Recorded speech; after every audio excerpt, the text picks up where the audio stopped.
Alright, you're welcome to another video. It's been a while. So we'll go straight to the point.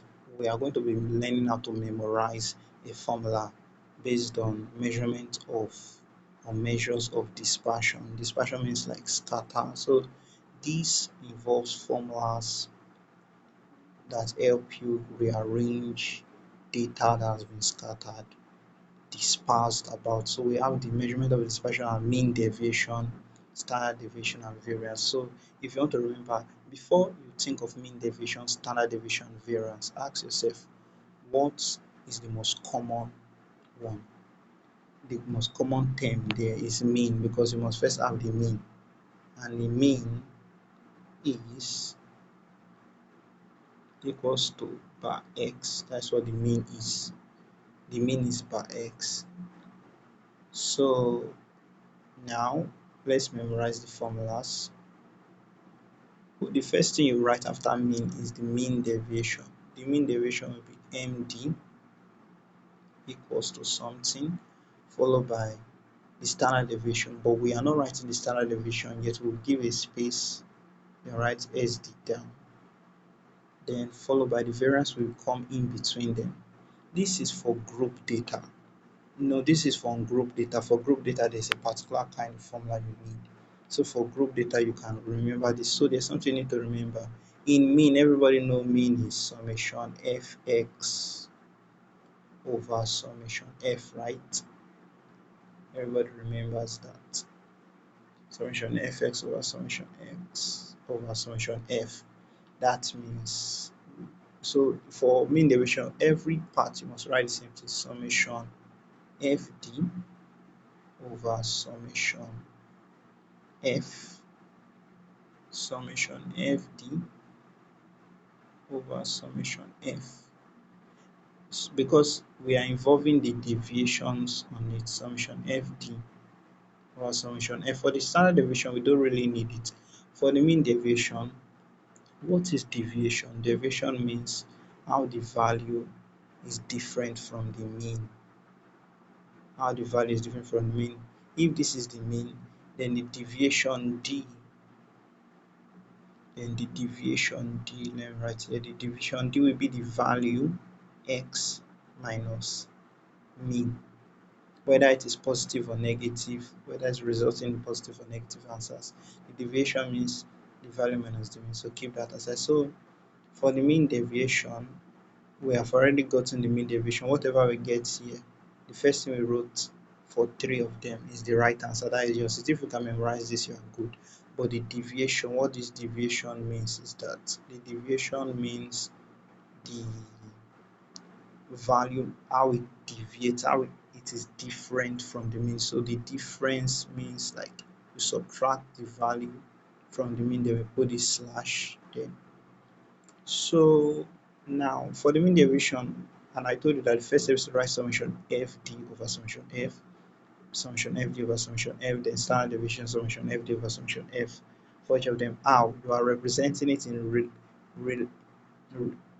relation to the first formula of the mean, which is summation fx over summation ef over summation f.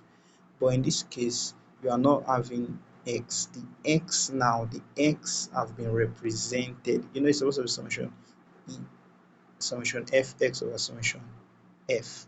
This e, I'm kind of taking it together. This e means the summation, this e symbol. So instead of us to have the x here, instead of us to have this x here, this one, we are representing it with d. So now it's time to complete the formula. So to complete this formula, for mean deviation, it remains the same. For variance, the only thing that affects variance is that the deviation is squared. Why is the deviation squared? Because some of these deviations will give you negative values. So once they give you negative values, these deviations here will give you negative value. This deviation, they will give you negative. So you have to square to give you positive. Because if you have negative, if you multiply the same way to be positive, if you have positive, it's still positive. Now for the standard deviation, you don't even need to touch the standard deviation. You just need to understand the mean deviation and variance. Like I said, we will first start with MD, then we give a space down here, then write SD before we write this v. So after that, once you get the md and v, you can get the rest. So for the variance, I think the formula is balanced. Then for the standard deviation, the difference between standard deviation and variance is that standard deviation is equals to the square root of the variance. So the standard deviation is the variance but the square root. So what happens is that this standard deviation is still like the variance. You put the square here, but everything has become square rooted. So now let's try to remember the formula. For the first thing we write is md. The second thing we write is sd down. Then in between you write only one letter word v.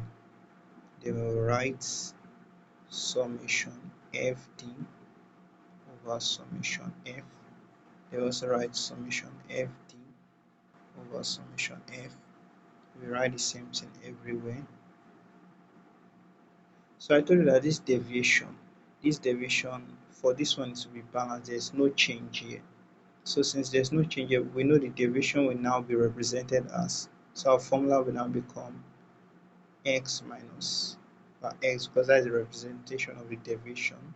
So this is the formula for mean deviation. But for the variance, the only thing is that this d is squared. So you write it again. This will become your formula. The d is represented as x minus x per x. That is how the value deviates from the mean, how it is differentiated. What is the difference between a deviation? So this d squared. So this is it.